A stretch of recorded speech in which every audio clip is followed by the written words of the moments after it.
Shalom, shalom, tudo bem? Haverins, irmãos, amigos, irmãos, né? Ahim, Arraiote, né? Irmãs. Filhos de Israel, Binei Israel. Desculpa, eu tô um pouquinho gripado, foi por isso que eu não gravei nos últimos dias, tá? Vamos começar? Gênesis 50. E Yahusef caiu sobre a face de seu pai e chorou e ele beijou, né? A gente sente bastante falta dos nossos pais, né, cara? Eu sou muito apegado ao meu pai e minha mãe. Também eles tratam eu que nem um príncipe, cara. Como é que não vai ser? Ah, eu sou o caçula. Os vem, né? Olha, se alguém já teve um pai bom, eu duvido que foi um pai melhor que o meu, cara. Pai e mamãe que. A venha, quando eu chego, quando eu tô em casa, quando eu fico muito tempo longe, quando eu volto pra casa, a primeira coisa que ela vai fazer é comprar quiabo, porque ela sabe que eu gosto, né? E ela faz refogadinho, né? Faz um monte de coisinha que eu gosto, né? E comida igual de mãe não tem, né, cara? Não existe na face da terra, né? Quando eu era casado,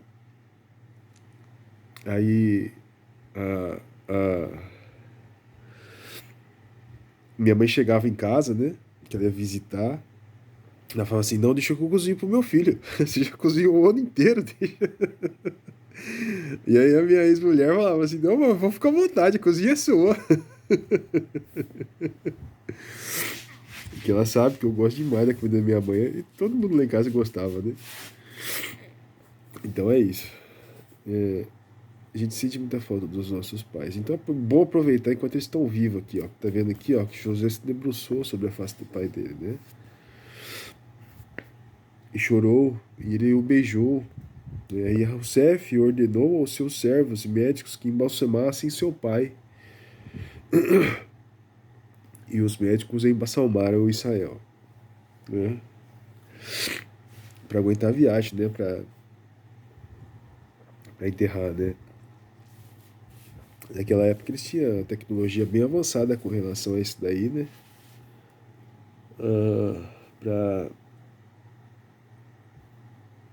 Para fazer enterros, né? Dignos, né? No Egito era bem entendido com relação a essa questão de preservação do corpo, né? Não é à toa que as múmias egípcias, né? Estão lá até hoje, né? É incrível, né, cara? Como que pode, né? O povo no passado antigo saber essas técnicas, né? Estranho, né? E se cumpriram 40 dias para que, pois assim se cumprissem os dias daqueles que são embalsamados. E os egípcios choraram por eles 70 dias. Até os egípcios choraram pela morte de Israel, né? O nosso pai, o pai da nossa fé, a quem a gente tem muito carinho, muito respeito, muita honra, né? É o pai do nosso povo. Quando os dias de luto se passaram, Yahusef falou na casa de Faraó, dizendo: se agora achei favor aos vossos olhos, por favor, falem ao Faraó, dizendo: meu pai me fez jurar, dizendo: eu desejo enterrar em minha sepultura, que eu cavei para mim mesmo, mesmo na terra de Canaã. Lá tu me sepultarás. Agora, então, me deixe subir, por favor, e sepultar o meu pai, e eu retornarei a ti novamente. Faraó disse: suba e sepulte seu pai, do mesmo jeito que ele te fez jurar. Né? Esse faraó era bom, né? Fazia. Ele foi como se fosse um pai para Yahusef também, né? E Yahusef subiu. E Yahusef seguiu para sepultar o seu pai. E com ele todos os servos de Faraó, o chamachim de sua casa, né? Eu acho que é os líderes, eu não tenho certeza. Eu não sei o que significa essa chamachim aqui, tá?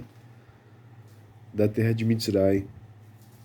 E toda a casa de Yahusef, e os seus irmãos, e a casa de seu pai, Apenas seus pequeninos e suas ovelhas e os seus rebanhos eles deixaram na terra de Goshen, né?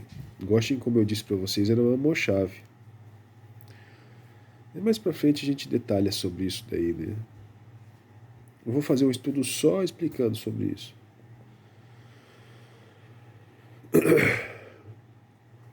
E para lá subiu com ele carruagens e cavaleiros, e era muito grande multidão.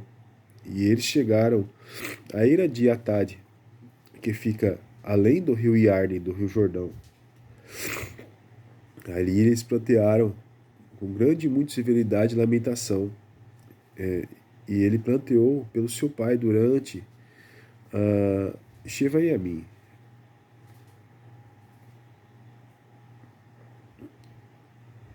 E quando os habitantes da terra, os cananitas, viram o luto no chão de Atad, eles disseram: Este pranto é muito grande para os egípcios.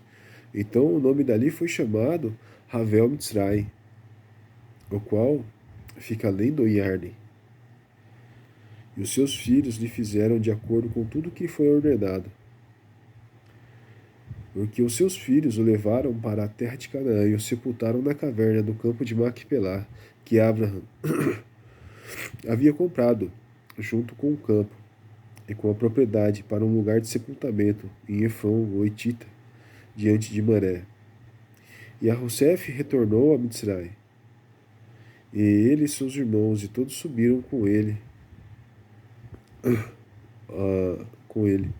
ao sepultamento de seu pai, após ele haver sepultado seu pai.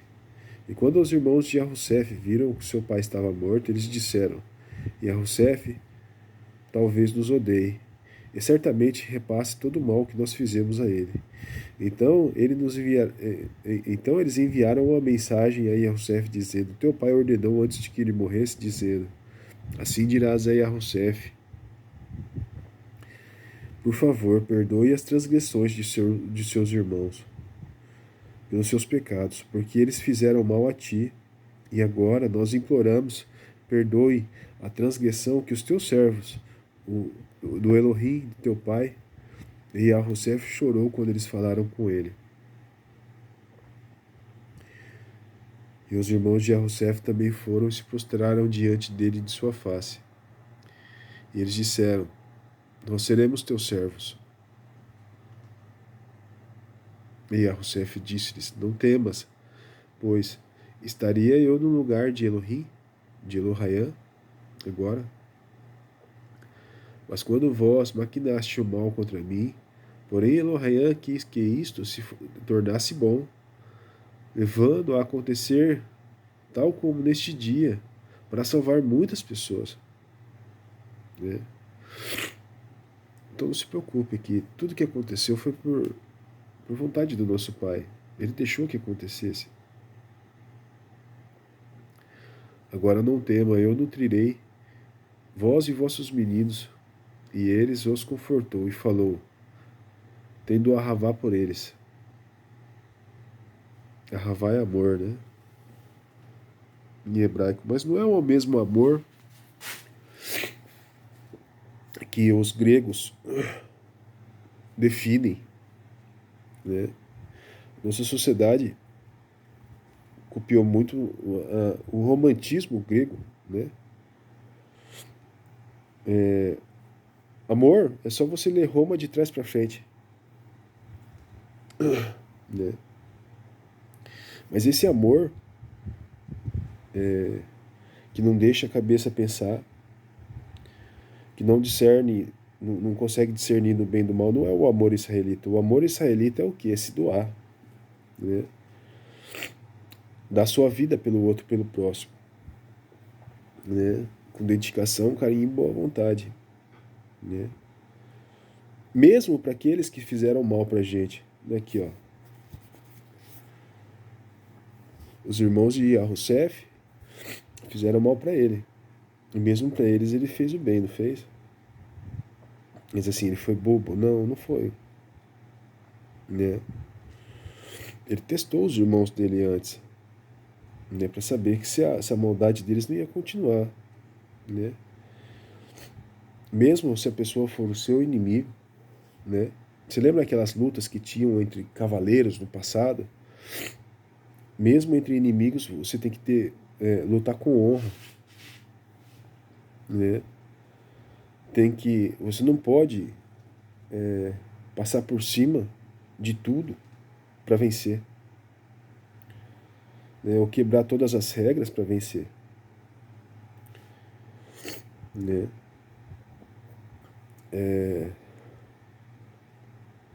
Ou se mudar, né? Mudar o que você tem dentro do seu coração, né? Para vencer a todo custo, né? Entende? Você vê, os irmãos de Yahusef tinham feito mal para ele, e esses caras foram colocados na mão dele. Ele poderia ter feito mal para eles? Poderia, mas ele fez. Vamos ver se eles se arrependeram, né? E ainda bem que eles se arrependeram. E pediram o quê? Perdão, ajoelhados, não foi?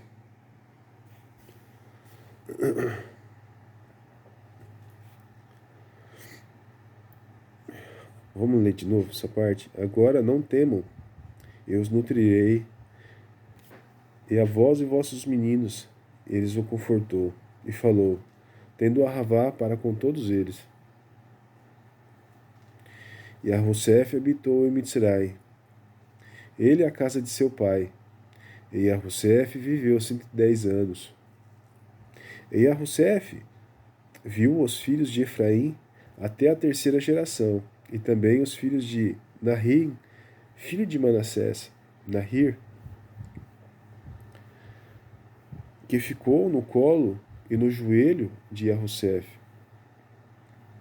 E Yahusef disse aos seus irmãos, breve eu morrerei, e Elohayã os visitará certamente, e os tirará desta terra, para a terra que ele jurou a Abraham, Isaac e Jacó. E Yahusef tomou um juramento dos filhos de Israel, dizendo, Elohayã os visitará certamente, e eu vos seguirei para levar os meus ossos daqui. Quando vocês forem sair da terra do Egito para voltar para a terra de Canaã, que vai ser entregue a vocês, levem os meus ossos juntos. Foi isso que ele pediu. Assim, Yahusef morreu, sendo de 110 anos de idade. Portanto, eles o embalsamaram, e ele foi colocado em um sarcófago egípcio. Bonito, né?